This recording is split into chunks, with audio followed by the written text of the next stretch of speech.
recording. You can start now. Okay. Is it full screen now? Yes, yes, yes. ठीक है. Okay, learners, then welcome to the session. Today we are talking about environmental management system. You must be aware that what is environmental management, and nowadays it is very common to use this terminology because most of the organizations today they take into account the environmental management systems. It is very much recorded and it is very much in place nowadays, as it was earlier. It was not having that much of importance and not that much of recognition. But EMS today, as we call it commonly, EMS is widely prevalent now because the advantages of EMS and the way by which it is practiced, it is very well recognized and it is established, you can say, by the companies, by the you can say the stakeholders, by the policy makers and the planners, and very well institute by the environmental impact assessment studies also. They focus on this thing that environmental management systems are very much required today because we talk about sustainability, and that sustainability is very much important if we look into the business perspective, the corporates, the industries, whether it is a manufacturing industry or service industry, everywhere EMS is must. It is very much important. So in today's session we will talk about EMS, what is EMS, why it is important, and how do we carry out EMS effectively, because it is not simple as it appears to be. So how do we carry out EMS? What is ISO 14000? What is ISO 14001? What are the provisions given under it? That is whole the point of discussion today. So I begin with explaining what is EMS, that is environmental management system. It is nothing but a set of processes and practices. There are certain processes which are earmarked, and also the practices which once may be of that kind that were damaging to the environment or the resource consumption, but they are the new set of processes and practices that enable an organization to reduce the environmental effects and increase the operating efficiency. If it is a hotel industry, if it is a plastic manufacturing industry, if it is in hospital, everywhere there is an operating efficiency. And we have seen that if we take care of the components of the environment, if we take care of the processes which involve various components of the environment, if we are able to see that how we begin with various steps while we carry out EMS practices, overall it increases the operating efficiency. A very simple question which comes to our mind when we talk about EMS is that EMS set apart, but how do we know that whether any organization is improving or not? What is the state of the affairs of the organization? So simply speaking, when we talk about organization improvement, it is basically mainly three parts. The first, it is financial, but it is not the last, because it is generally your profitability, your efficiency and productivity is normally measured by your financial benefits. What is the state of the affairs of the finance, and how, what is the profit maximization, how much profits you have earned, and how much the costs have been reduced? That is the financial benefits. Then what is the state of the affairs of the employees, what kind of trainings are being conducted, what is their knowledge upgradation, how the processes, how the products, how, what kind of upgradation is being taken place. That is the system improvement. We say that organization has improved because of the system improvements taking place. And another thing is that certification, on here it is mentioned as organization reputation. There are certain regulatory bodies, the different organizations, the certification agencies, the stakeholders which characterize their popularity. They tell us about the reputation of the organization.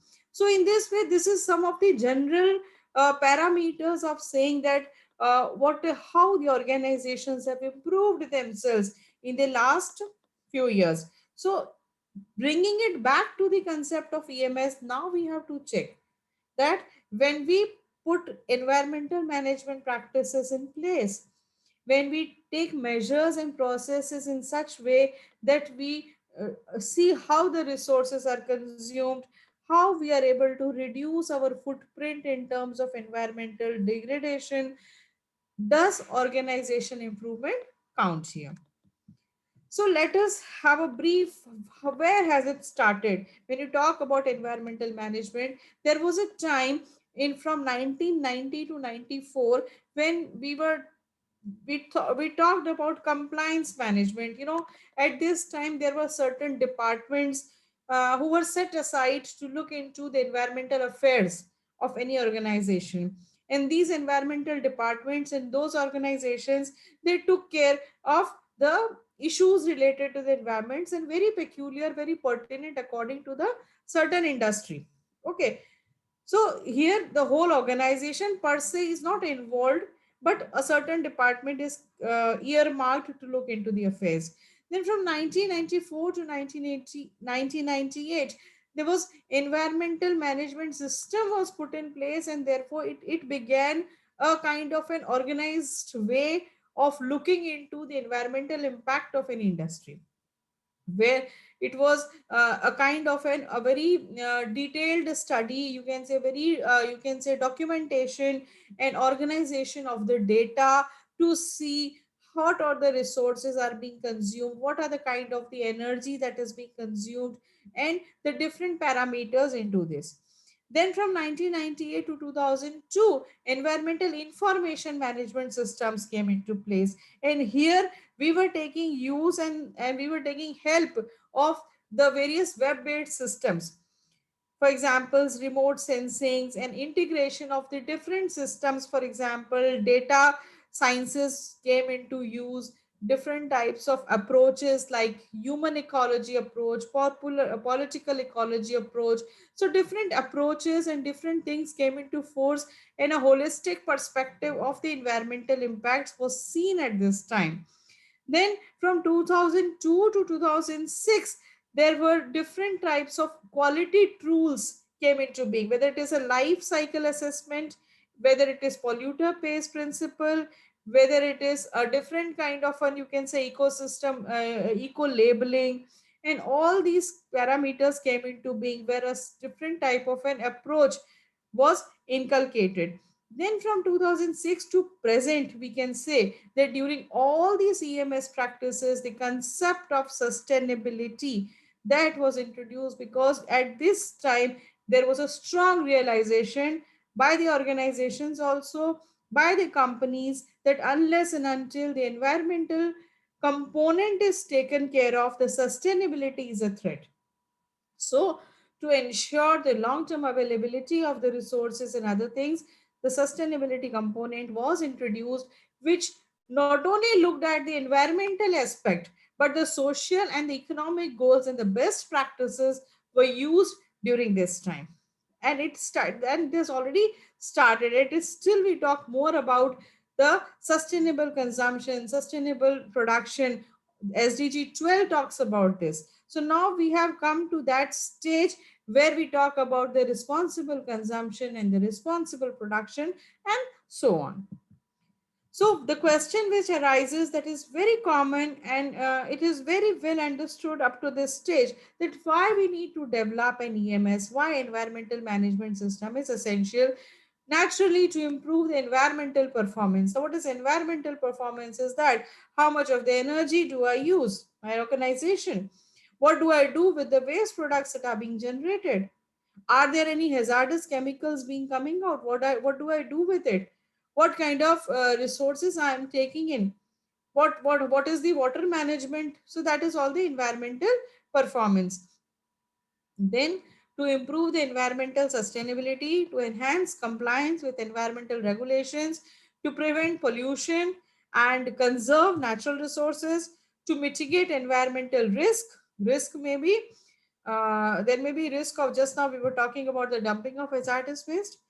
There may be the environmental risk of accidental spilling may be taking place.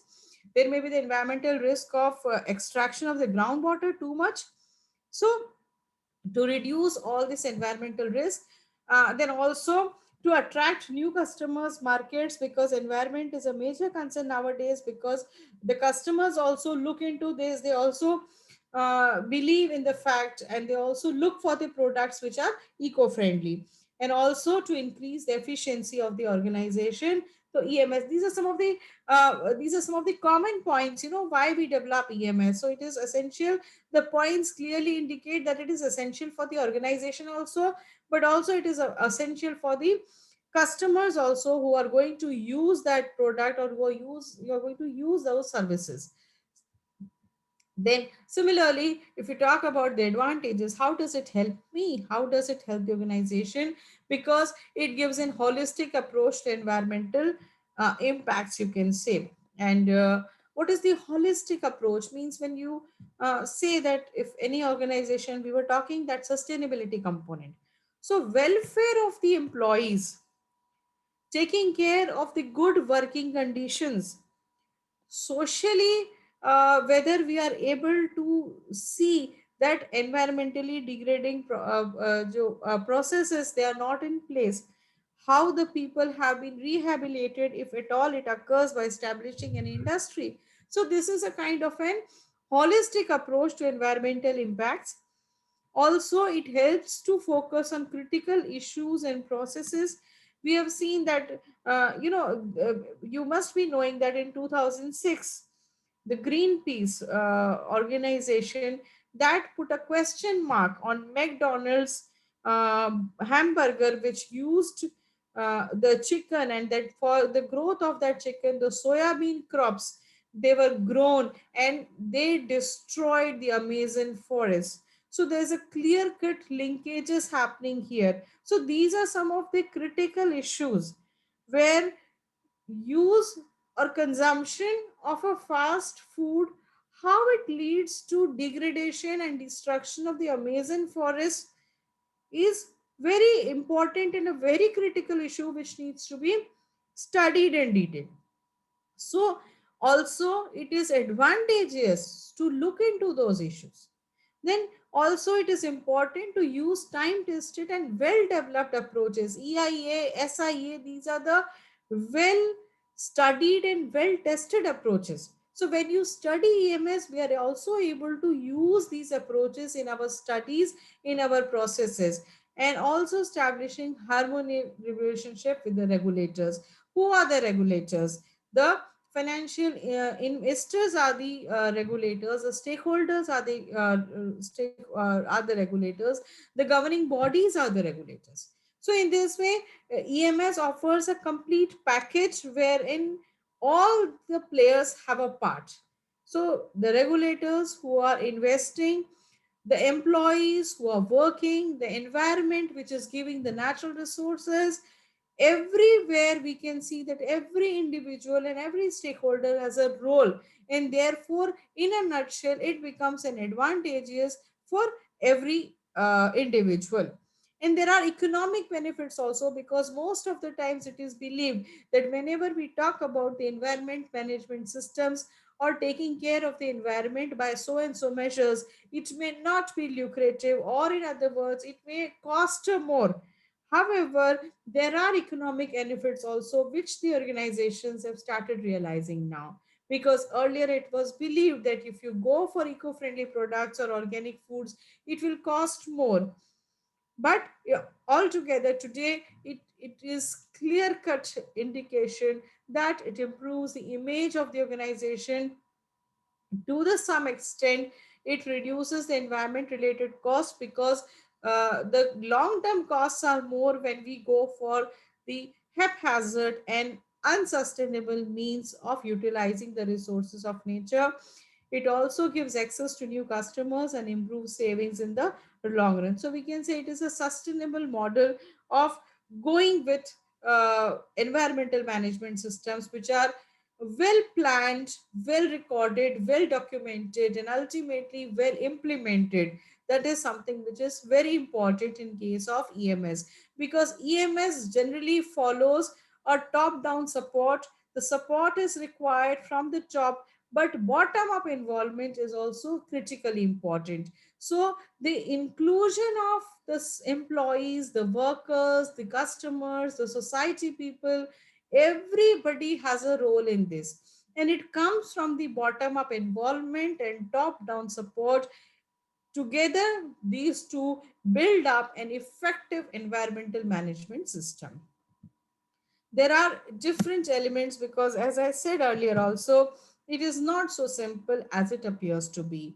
There is a need of a policy statement which defines the environmental policy of the company. What is the environment? If you go and if you study, most of you must be working, and you must, in your respective organizations and the institutes wherever you are working, you must have an environmental policy must be in place.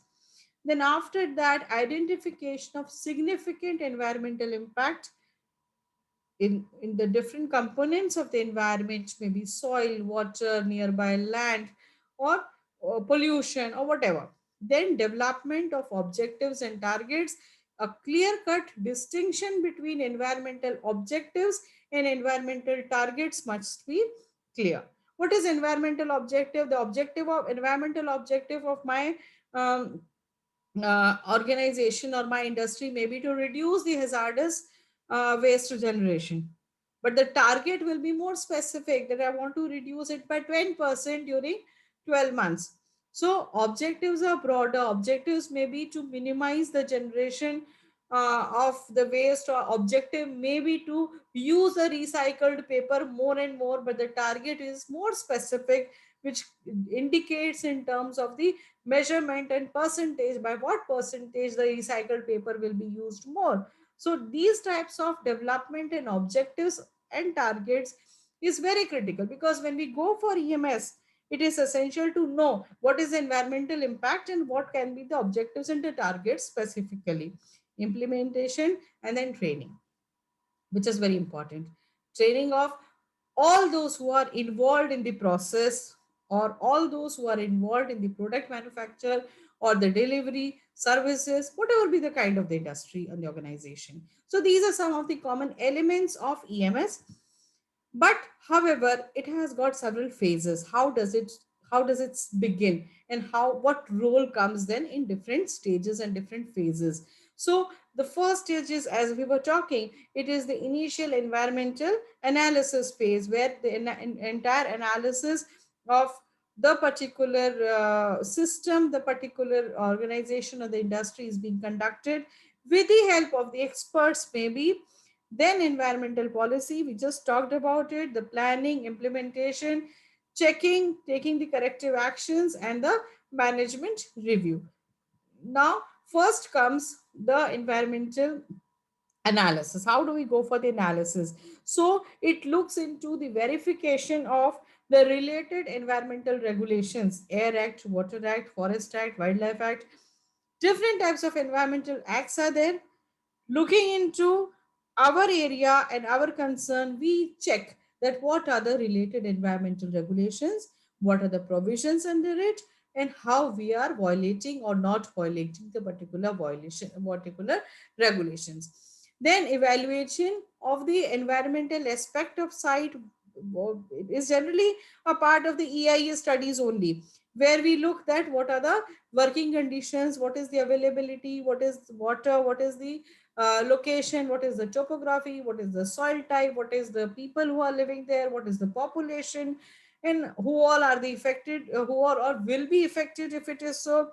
And out of these selected, the most important environmental issue needs to be taken care of, needs to be highlighted, whether it is having of a landfill in the nearby areas, or whether it is the generation of the noise in that area. Whatever it is, the most important environmental issue needs to be highlighted, needs to be taken care of.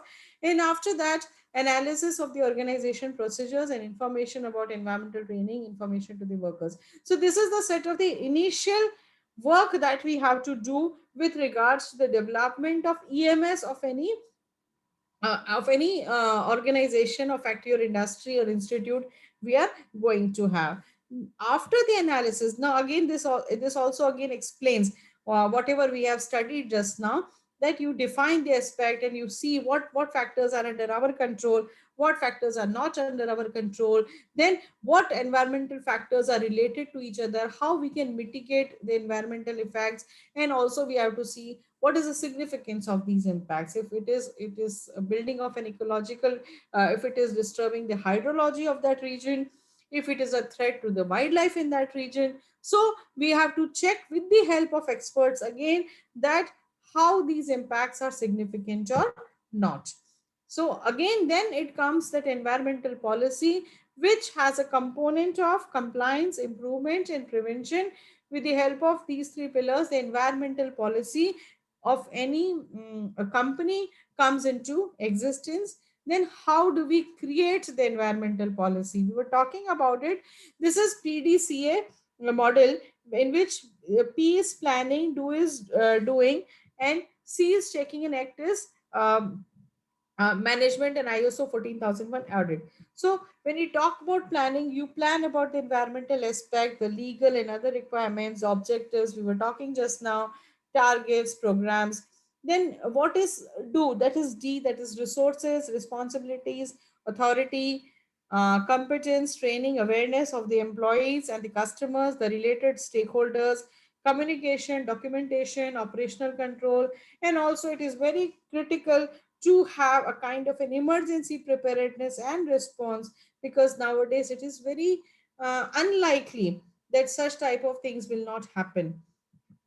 Then checking, monitoring, measuring, evaluating, control of records, internal audits, which is also one of the you can say one of the most common things which is happening nowadays, most basic things you can say, which the companies are having, and ISO 14000 audit. So this is a cyclic process, and in which it is an involvement in which organization is continuously reviewing and revisiting the system, and it is applicable to both as manufacturing as well as the service industry.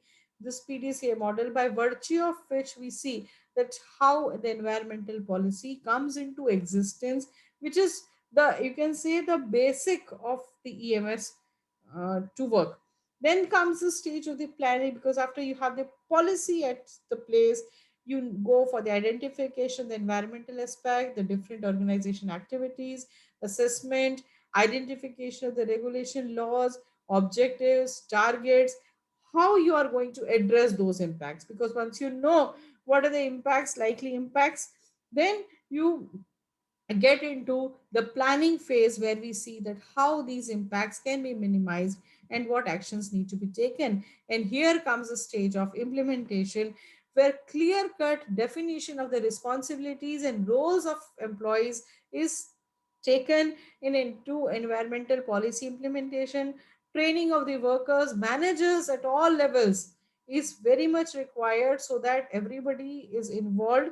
Communication forms an important link so as to know the environmental conditions and environmental steps taken up by the organization to control different operative processes and to see that the minimization of the impact occurs, especially during the emergencies. Then you have to check and the corrective actions like monitoring and measurement, management of the preventive and those actions, recording, evaluation of the objectives, targets achieved. So this is a step-by-step process which comes into being. Then review of the management, whatever the environmental policy has been found, it needs to be reviewed from time to time, because environment is a very dynamic subject you can say, and it's a very dynamic system where things change very commonly. So environmental policy of any organization which was there past 10 years before may become redundant today. New things start coming up. So reviewing of the environmental policy is very important. Also, it is important to review the achievement of the environmental objectives and targets, because new objectives, new targets start coming in depending upon the situation, depending upon the raw materials and the processes which are being taken up by the company. So it is essential to review the achievements of the objectives, targets. Also, it is important to review the audit results to see that the correct implementation of the processes is taking place, and also the general efficiency of the environmental management system. all these stages are being done by the different, you can say, different teams at the different levels. After the review is done, periodically these things always go on: environmental awareness and training, internal communication between the different office bearers, objectives, evidence, and management and documentation, which is very essential. So these are some of, you can say, these are the steps which are followed.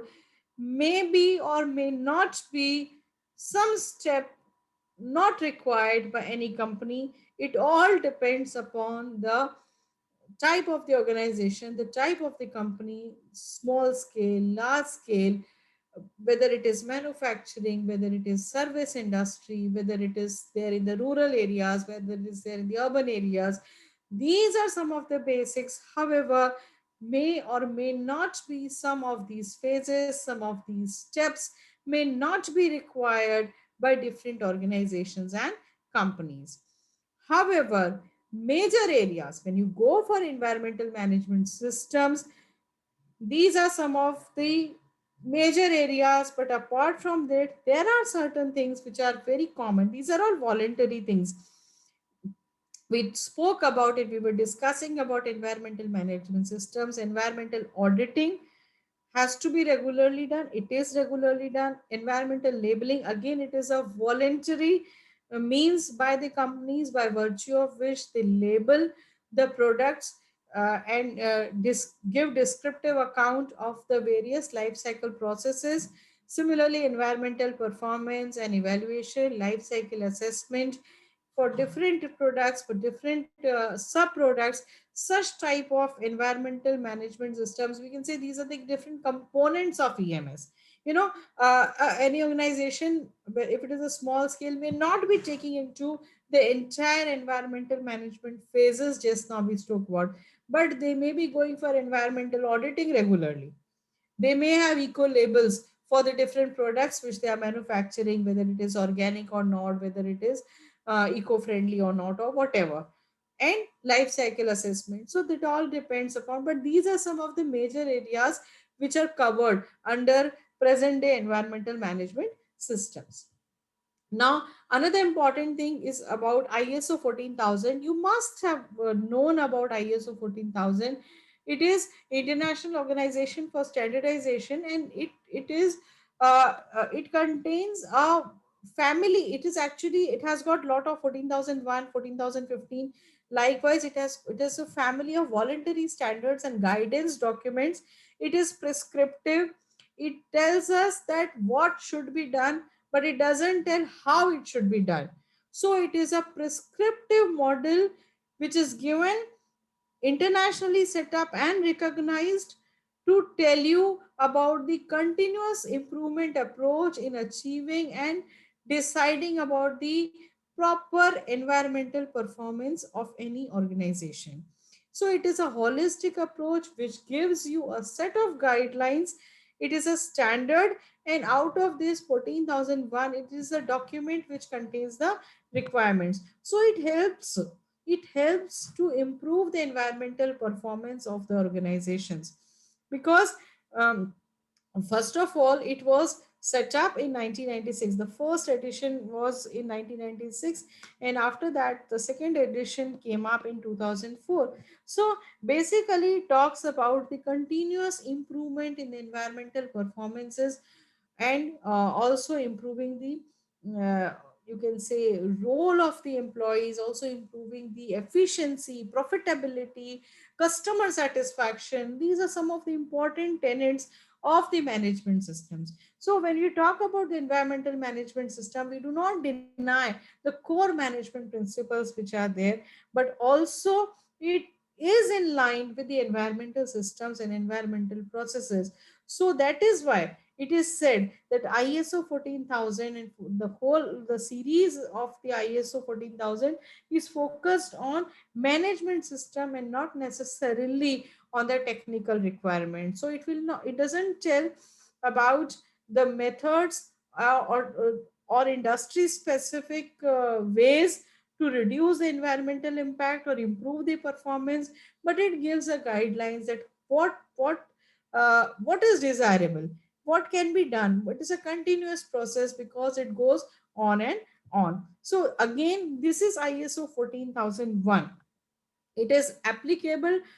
The good thing is that it is applicable to any organization regardless of its size, nature, type, setup, rural, urban, because every industry, every organization has got an environmental impact. Environmental aspect is there with regards to its products and services. So by virtue of which it determines that what can be the life cycle perspective of the different products which is there. So it is a international standard that specifies requirements for effective environmental management system, that is an EMS. It also gives a proper framework which can be followed by the organizations to have their environmental management systems in place, so that environmental performances index can be established, which the organizations can follow and also become a role model for other organizations to follow. So similarly, ISO 14001 also does not state specific environmental performances. It can be used in a whole or in part, and systematically it can be used for the environmental management. So you can just look at this. This is ISO 14001 model, which clearly explains that how the continuous improvement takes place. We were discussing about the environmental policy, and when it is environmental policy, it has an overall background, overall study of the particular region, and also the processes which are being involved for that industry, organization, or whatever. Then there is environmental planning. Again, it is a repetition where we plan that how the raw materials are transported, how the distribution channels are working, how the packaging is being done, how it reaches to the customers. This is the whole environmental planning. At every aspect, it is seen that what are the changes and what are the environmental impacts of these different activities. Now, after this environmental impacts, we have selected the main critical areas which are of concern. After selecting the critical areas which are main concern, then comes the stage of implementation and control. We were discussing, we have studied about this, that how the implementation takes place. Then inspection by auditors, by environmental audits, which we have seen, measurement and corrective action because it is a continuous process, management review. So this is the whole model which explain that how ISO 14000 model works so as to improve the environmental performances of any industry.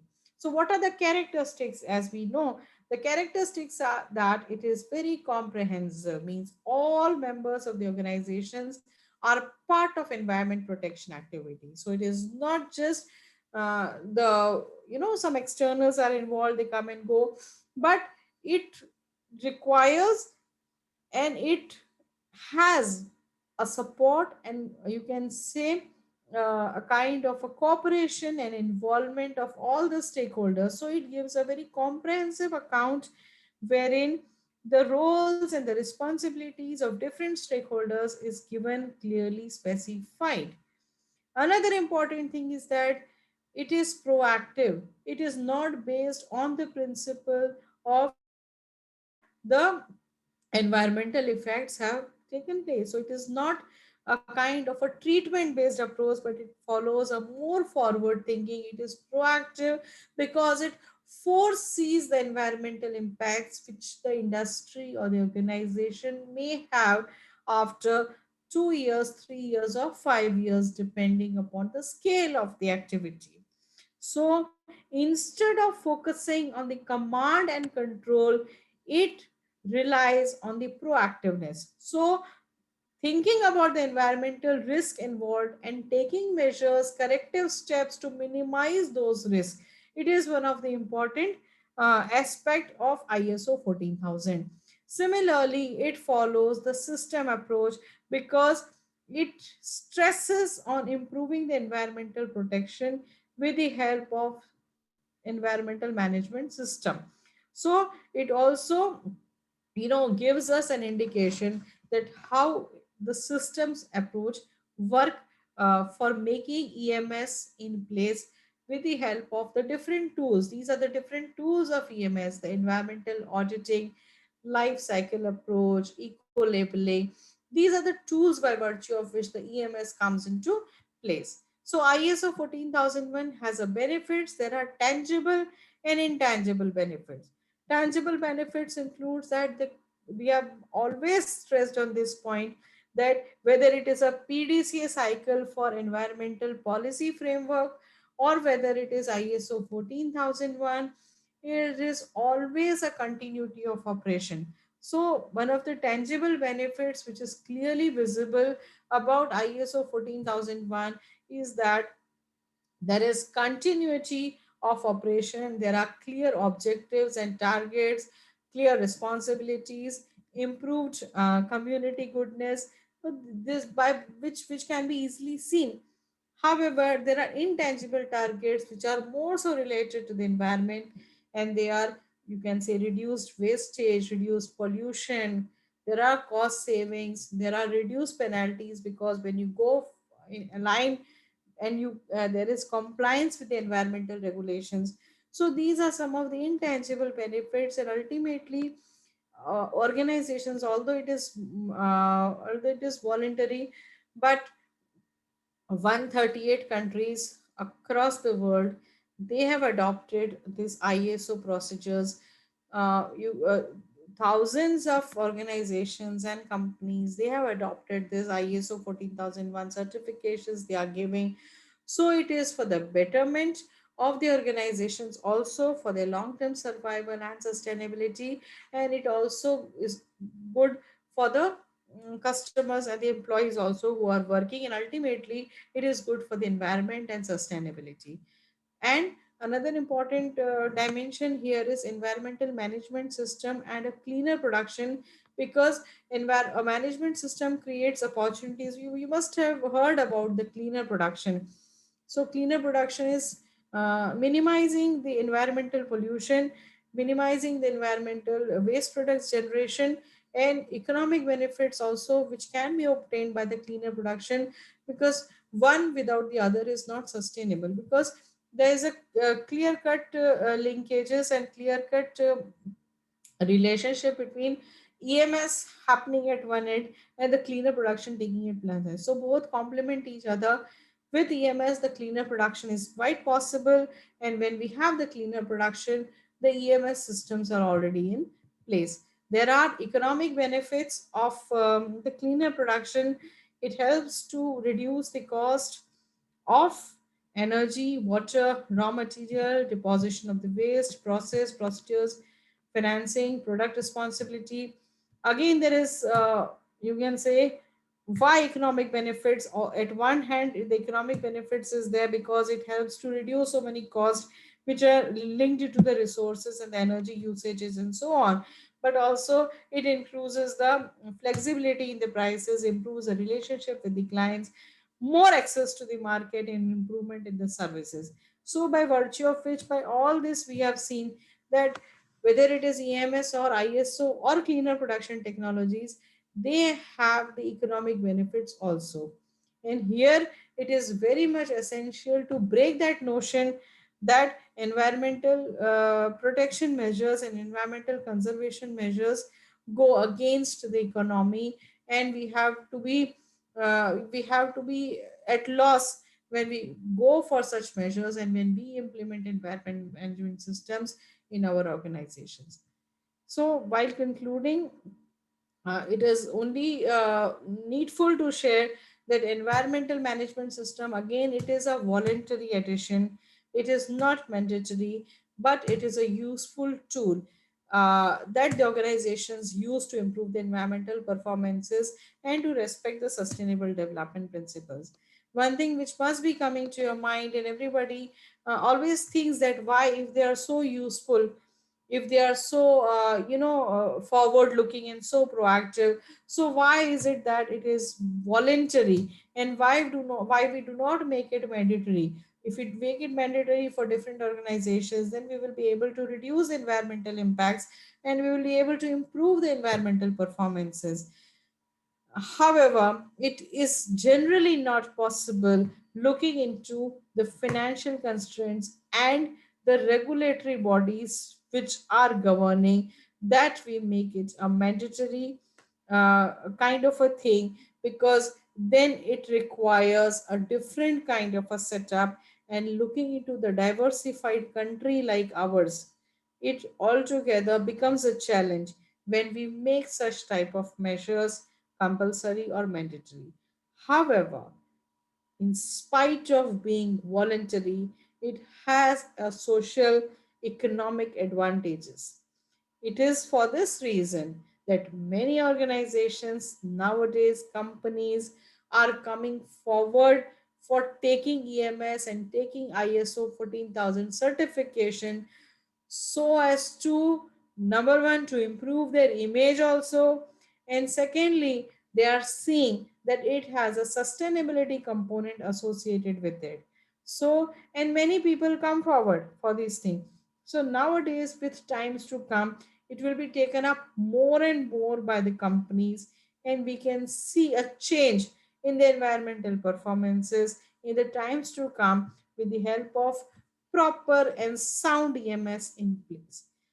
With this, thank you. Let us have a discussion now.